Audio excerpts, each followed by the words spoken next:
Welcome. My name is Bob Pizzatello, and we're here to speak today about CT Protocol Review, Practical Tips for the Imaging Physicist. The goals of this program are to understand the purpose and importance of CT Protocol Review, to understand the AAPM Medical Physics Practice Guideline number 1A, to know how to form a CT Protocol Review Committee, and to be able to utilize the AAPM support tools. The bulk of this presentation will be working directly through the CT Protocol Review Practice Guideline from the AAPM. It's based upon this draft, which is almost final, and by the time you see this program, the practice guideline should be complete. So again, I'll be working my way through the specific language of the AAPM CT Protocol Management and Review Practice Guideline. So what's this all about? Well, the review and management of CT protocols is basically a facility's ongoing mechanism of ensuring that exams being performed achieve the desired image quality at the lowest radiation dose possible, while properly exploiting the capabilities of the equipment being used. Therefore, protocol review and management is an essential activity in ensuring patient safety and to make sure that diagnostic images are produced. The AAPM considers these activities to be essential to any quality assurance program for CT and as an ongoing investment in improved quality of patient care. So the way this document was formed was the way the AAPM works. We put together a task group number 225. We were charged with putting together this document. These are the members of the task group shown here on the screen. We're chaired by Dr. Diana Cody from MD Anderson. And what is a medical physics practice guideline anyway? Well, the idea is that these are developed following a structured process to become consensus practice guideline documents. They're developed with cross-council participation because the AAPM is composed of 4 separate councils representing the different types of interests of our members. The documents were open for review and comment by all members, and they're intended to ultimately be adopted by regulatory agencies and accrediting entities. They're updated regularly. They have sunset dates and revision numbers, and this one, as all practice guideline documents, will be freely available and published in the Journal of Applied Clinical Medical Physics, JACMP. So the vision and scope of the practice guideline is basically to allow us to work and collaborate with other societies and to provide the medical physics community with a clear description of the minimum level of medical physics support that the AAPM would be considered prudent in all clinical practice settings. Support includes, but is not limited to, staffing, equipment, and so on. So how is this practice guideline organized? There are 6 segments: introduction, definitions, staffing, qualifications and responsibilities, essential elements of the protocol management process, conclusion, and references. So I'll spend a little time on each of the sections.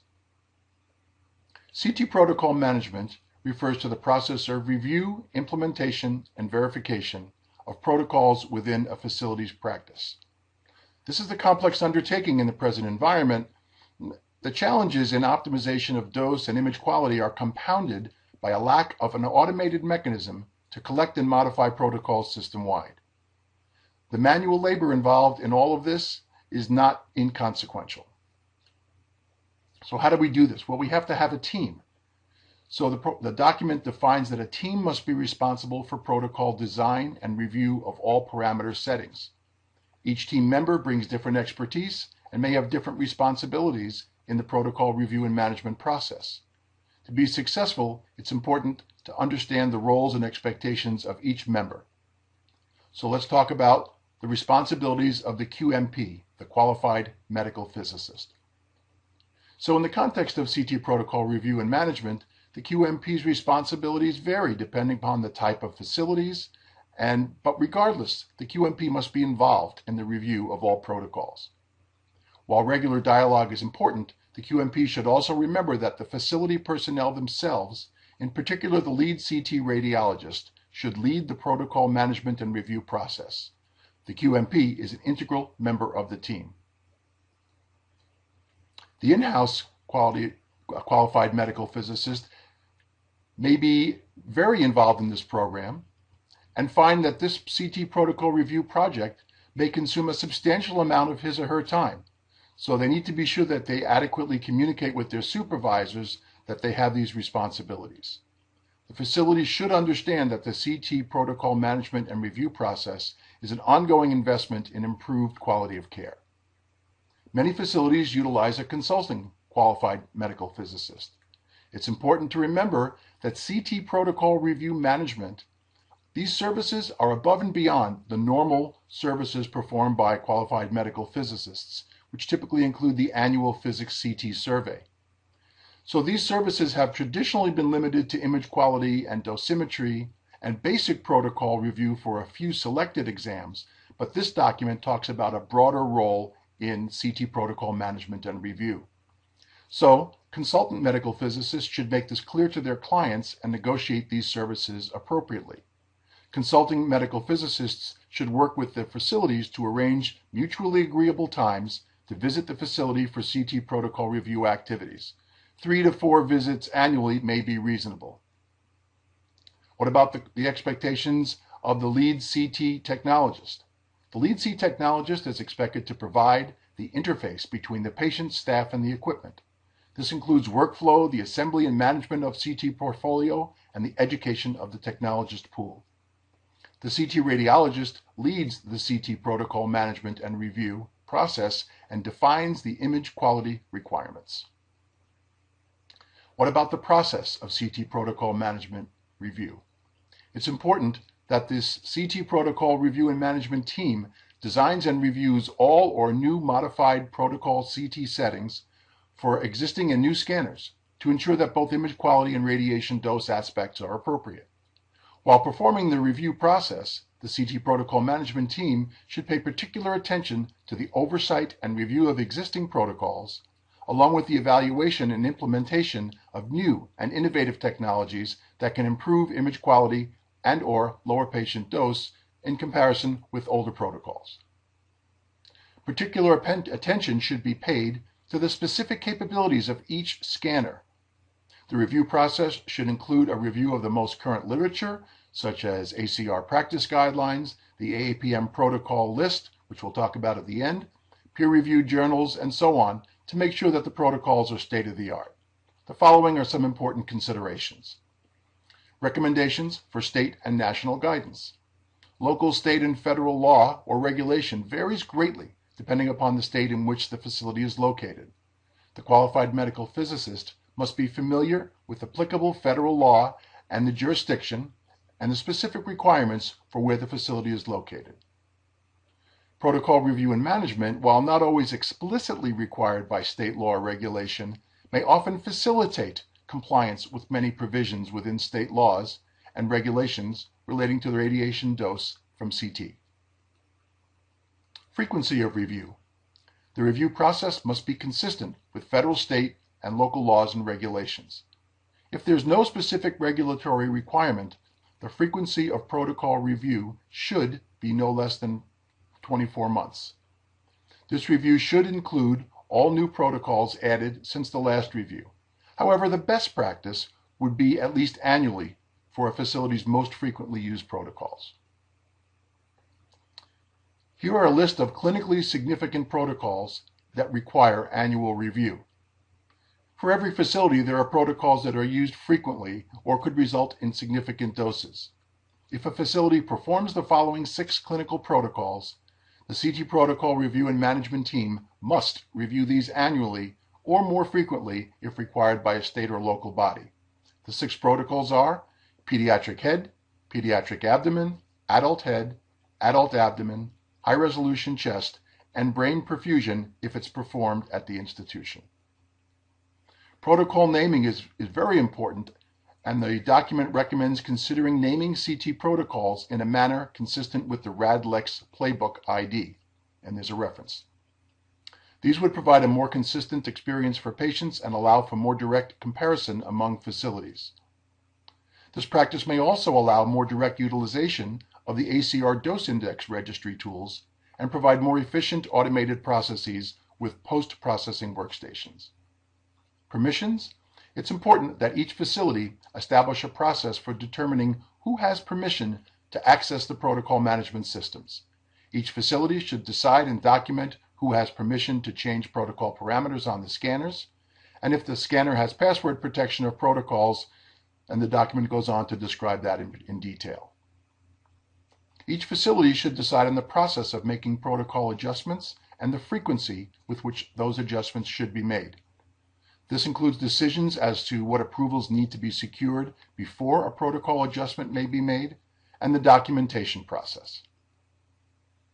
The acquisition parameters shown here, such as KV, MA, rotation time, collimation or detector configuration, pitch, and many more, should be reviewed to ensure that they are appropriate for the diagnostic image quality, that is, the noise level and the spatial resolution and so on, that's necessary for clinical indications in the protocol, while minimizing radiation dose. For example, a slow rotation time and/or low pitch value would not be appropriate for a chest CT exam due to breath hold issues. Reconstruction parameters such as shown here should also be reviewed. Advanced dose reduction techniques should be considered, depending upon what's available, automatic exposure control or iterative reconstruction techniques. Adjustment of the acquisition parameters should be adjusted for patient size and other parameters that are described in the document. Radiation dose management tools identify when a potentially high dose scan is being prescribed, and these should be used when available. Populating protocols across CT scanners, each facility should decide on the process by which protocol parameters are populated across additional scanners. Documentation. The process should clearly document the rationale for changes and what has happened in terms of changes in the protocol.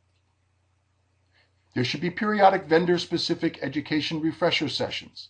Each member of the protocol management team should receive refresher training no less than annually or when new technology is introduced. Verification. Once a protocol process has been established, the CT protocol management team must institute a regular process to review all the protocols and make sure that no unintended changes have been applied that may degrade image quality or unreasonably increase dose. So in conclusion, the CT protocol review process is an important process, and the AAPM document really defines the way to go about doing this. Last few minutes, I'd like to talk about the AAPM CT tools. If you go to the AAPM website, you'll see a button here that shows CT protocols. If you click on that button, you will find the list of the current protocols that have been reviewed by the AAPM Working Group on Protocols. There are also education slides that are available and highly helpful for you. Here's an example of the kind of detail in just the routine adult head or brain protocol that we started with. You'll see it's not just physics, but there are technical indications, clinical indications, and the diagnostic task. We also have in this particular example both helical and axial scans, and because we wanted the manufacturers to be able to provide us with both alternatives.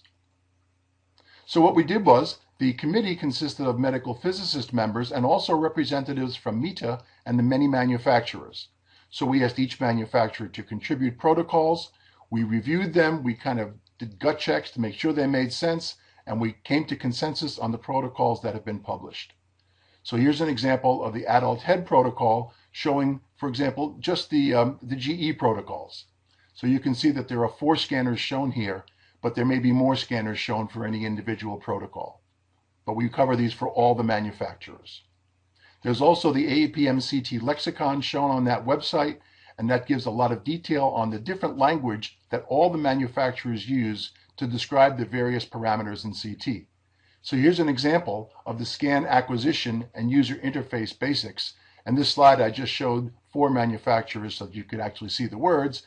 But you can see here, for example, the CT localizer radiograph is the general description, which GE calls a Scout, Philips calls a SureView, Siemens calls a topogram, and Toshiba calls a scanogram. So there's lots of really good, useful information on this site to help us understand the language that each of the manufacturers uses. Here's another example about tube current is all the same, but the tube current time product and the effective tube current time product vary among the manufacturers. It's essential to make sure you have the right people to support the project. The essential ones to support CT protocol review are the CT technologist supervisor, the radiology manager, but primarily the radiologist. So we need to document our recommendations, and if you're a medical physicist, you want to be able to talk about how the default protocol was initially set, and that these reviews have been discussed with the CT Protocol Review Committee. So with that, I think I'll close. And summarize. We've reviewed the purpose and importance of the CT Protocol Review. We've talked about the AAPM Protocol Review Guidance Document. We've talked about forming a committee and how to utilize the AAPM support tools. Thank you very much.